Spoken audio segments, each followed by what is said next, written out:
Good morning and welcome to Rising. We've got quite a show for you today. So much interesting news to get to. So let's do that. Let's get right into it. What a difference a week makes. It was just last Monday that all eyes were focused on GOP presidential nominee Donald Trump and the failed attempt on his life. But that almost feels like ancient history now. In another virtually unprecedented development, President Joe Biden has announced to the world via social media that he is abandoning his plans to run for president. His letter announcing that reads in part, "I believe it is in the best interest of my party and the country for me to stand down and focus solely on fulfilling my duties as president for the remainder of my term." Now, the last time something remotely similar to this occurred was during the 1968 election when President Lyndon Johnson said he would not seek the party's nomination. But he was not a mere 170 days away from the election, as Joe Biden was when that happened. Now, while the political world is mostly expecting Biden to drop out, this announcement stirred even the most complacent out of a stupor and shocked the political world. Now, political and media figures who had schemed to replace Biden are now heaping praise on him for, in their words, doing the right thing and getting out of the way. Former President Barack Obama wrote that Joe understands better than anyone the stakes in this election, how everything he has fought for throughout his life, everything the Democratic Party stands for, will be at risk if we allow Donald Trump back in the White House. It's a testament to Biden's love of country. Now, former House Speaker Nancy Pelosi, who was in fact the mastermind behind this effort to get Biden to drop out, said his legacy of vision, values, and leadership make him one of the most consequential presidents in American history. Now, behind the scenes, Democratic senators, congressmen, and other power brokers worked tirelessly over the past week to persuade Biden to exit the race. They are now falling in line to endorse Vice President Kamala Harris for the nomination. She already has the support of Biden, the Clintons, and other Democratic royalty. But there are currently more than 153 Democrats backing Kamala, and the number is sure to grow. Others, including former President Barack Obama and Nancy Pelosi, have not yet thrown their political weight firmly behind Kamala. Marianne Williamson seems to be the only Democrat who's mounting any sort of challenge to Kamala Harris. Rumors had circulated yesterday afternoon that Senator Joe Manchin was considering a run, but he put an end to that speculation this morning, saying, "I'm not running." Meanwhile, money is pouring into the Democratic campaign coffers. Sunday was the single biggest day for online Democratic donations in years. More than 50 million came in, according to the New York Times. Donations soared from 200,000 an hour before the president stepped aside to 11.5 million in a single hour. Excitement is in the air. So here we are. Joe Biden has gotten out of the race, and it is now going to be Kamala Harris, I would expect. That's who Joe Biden has chosen. You know, obviously there's been a lot of discussion about an open convention, and what about Gavin Newsom? What about Gretchen Whitmer? What about some other people? No one is speaking up and saying, I'm going to make a go of this. They're all falling in line behind Kamala Harris. So it's overwhelmingly likely that that is going to be the Democratic presidential candidate. So here we are. I obviously did not think this was, even up until seconds before Joe Biden said he was getting out, I still didn't really believe it was going to happen because his desire to hold power and seek a second term were so strong, and it seemed that nothing was going to shake him. But he was, I think, ultimately forced out by a combination of elite pressure from senior Democratic figures like Nancy Pelosi, and it sounds like behind the scenes Barack Obama.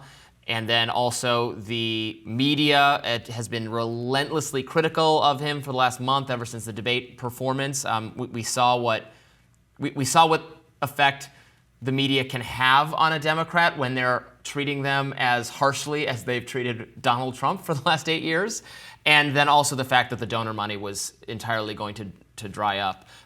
There was even more devastating poll numbers coming out for Joe Biden, that the race was really slipping beyond his grasp. His potential to defeat Trump was evaporating. So he is gone, and we will have, he's not leaving the presidency. He's going to finish out his term, which Republicans are saying is, well, wait a minute, if he's cognitively unfit to run for re-election, how can he be the president right now? And I saw like Nancy Mace wants to introduce a motion calling on the cabinet to invoke the constitutional provision to remove him and all that kind of thing. So that there will be plenty of discussion of that on the right. But what do you make of all this? Well, it doesn't feel good to be right. I wish he had dropped out much sooner than this point in the race, to be honest with you, but it's fascinating to see it play out the way I thought it would. Nancy Pelosi saying things like we could do it the easy way or the hard way. Crazy coming from Nancy Pelosi, but behind closed doors, it sounds like a lot of the reporting that Democratic loyalists to Biden were like, this is ridiculous vibes-based reporting. None of this is true. None of this is really happening. Turns out it all was. So DMs are open for apologies. But I think it's shocking to see. I went so far as, I don't know if you remember this commentary, but I was like, I think it's going to happen in this way. They're going to threaten to embarrass him. They're going to run ads that make him look really bad. And that's exactly what happened. On Friday, there was reporting that a new super PAC was created of Democratic donors on July 9th called Pass the Torch PAC. They had a $36,000 ad slotted on his favorite show, Morning Joe, calling on him to drop out. So they've now pulled it. They might use the money to make an ad for Kamala Harris instead. But very shocking that it played out exactly how I thought it would. Yeah. Now they're flattering him. They're heaping all this praise. I can't tell you how many people I've seen, Democratic-aligned people, Democrats, media figures saying, what a patriot, what an America First move, he did the right thing for the country. Like, to believe that, you have to be a figure of the Democratic or liberal thinking that it is a good thing for Democrats to defeat Donald Trump, which obviously is a view that many people have, also many people don't have. But so if you're convinced that it's important for another Democrat to win, then I guess this was a patriotic move because it's so fundamental. But I don't know. I find the whole rhetoric a little off-putting. Like, okay, you are on one team. You want your team to win. You convince Joe Biden to do a likelihood of our team winning, maximizing move. Good for you. Now, it's at the same time, and we're going to talk about this a little later, so we won't spend too much time on it right now, but at the same time, democracy itself is at stake, but this feels very counter-democratic. Now, I know Joe Biden didn't have this, reservoir of deep, fanatical support or loyalty the way Donald Trump does on the other side. But, he did actually win the delegates. It was kind of a sham process because it wasn't a competitive process. Mm-hmm. But he was actually chosen by the voters to be the candidate. And now a combination of elite pressure, big money donors, and those people have said, no, actually the will of the people will be thwarted. He's not going to be the candidate. Now, I know it's not exactly like that because it's not at all people like had that. no. Well, it's a little bit like that. He won the contest. Under the provision for picking the candidate. He won. Was it a competitive process? No. Was the process good? No. But he did win the process. It's kind of like when people complain that, but we won the popular vote. That should be who's president. Well, no, sorry. Maybe it should be, but it's not the system. Well, a federal judge ruled after the 2016 election that within the Democratic National Convention, delegates don't have to actually vote for who the people sent them there to vote for who the people voted for. That's also similar to the Electoral College. But a federal judge said, actually, no, this is party business. The DNC lawyers argued and the court affirmed that they could go in a back room and smoke cigars and decide who the candidate is. That's essentially the primary we had. They said Joe Biden's the nominee. Florida didn't even hold a primary. He was uncontested in a lot of states. So this was not a meaningful or real election. And Republicans are saying it's against the law. A federal court already ruled that actually, no, it's party business, and it's not against the law, but now election laws don't apply. Right. It's not against the law, clearly, and it's not baked into our founding documents. It's not the will of the that people. has to be done this way. And it's not the elites on the other side. No, this is a smoke-filled room saying, we've read the polling. We have concerns about Joe Biden, even though, again, he won all the delegates. So now we're putting someone else in. You're out. You're in. It's the smoke-filled room. You can be fine with the smoke-filled. Well, they pressured him to do it. You can be fine. You can have no problems with the smoke-filled room, but it is a smoke-filled room. Robby, the national polling shows that it's the popular decision among Democrats that they want him to step down.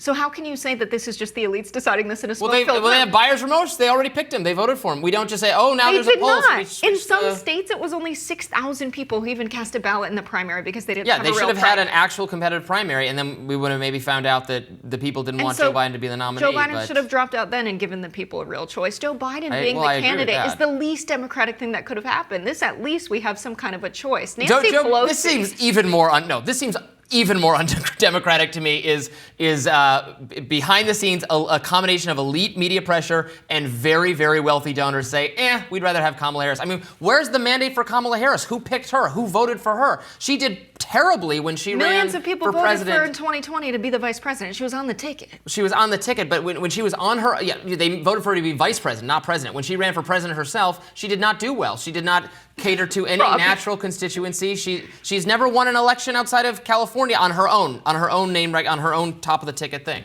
I think what we're going to see happen is a lot of people turn out and vote for Kamala Harris. A lot of people have organized already, and we've seen the polling show that the majority of Democrats wanted this to happen. They didn't have a real say in who the candidate was this time around.